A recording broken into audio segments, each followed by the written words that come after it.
আসসালামু আলাইকুম রহমতুল্লাহ। সৌদি আরবের মন্ত্রণালয় থেকে প্রবাসীদের উপর কঠোর একটি আইন তারা জারি করেছে। বন্ধুরা, এখন থেকে আপনারা আপনাদের জন্য যারা প্রবাসী আছেন আপনাদের জন্য এটা বলতে পারেন বড় ধরনের একটি দুঃসংবাদ।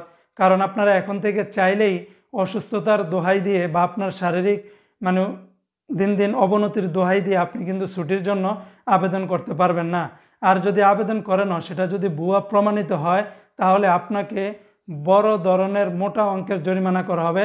প্রায় সৌদি রিয়াল অনুযায়ী 1,00,000 সৌদি রিয়ালের উপরে আপনাকে জরিমানা করতে পারে এবং প্রায় 1 বছরের পর্যন্ত জেল জরিমানাও আপনাকে দিতে পারে। ইতিমধ্যে একাধিক গণমাধ্যমে এই নিউজটি প্রকাশিত করা হয়েছে।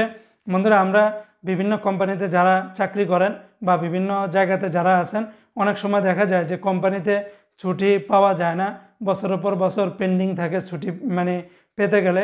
সেক্ষেত্রে অনেকে অসুস্থতার বিভিন্ন ধরনের প্রেসক্রিপশন, বিভিন্ন হসপিটালের প্রেসক্রিপশন দেখিয়ে তার জন্য ছুটির আবেদন করেন। তবে এখন থেকে বলা হয়েছে এই ধরনের আবেদন করার ক্ষেত্রে কারোটাই কোনো কাজে লাগবে না। এটা সৌদি আরবের সাহাতি যেই প্ল্যাটফর্মটা আছে এবং সৌদি গভর্নমেন্টের যে সমস্ত কাগজপাতি দ্বারা যদি আপনি প্রমাণিত করতে পারেন যে হ্যাঁ আপনি পরিপূর্ণভাবে অসুস্থ, তাহলে সেক্ষেত্রে আপনার জন্য কোনো ধরনের কোনো সমস্যা নাই। তবে আপনি যেন তেন জায়গা থেকে শুধুমাত্র একটা পেপার দেখিয়ে ছুটির জন্য যদি আবেদন করেন আর সেটা যদি প্রতারণার মধ্যে গিয়ে যদি পড়ে, তাহলে আপনাকে গুনতে হবে সৌদির 1,00,000 রিয়ালের উপরে জরিমানা এবং 1 বছরের উপরে আপনার জেল।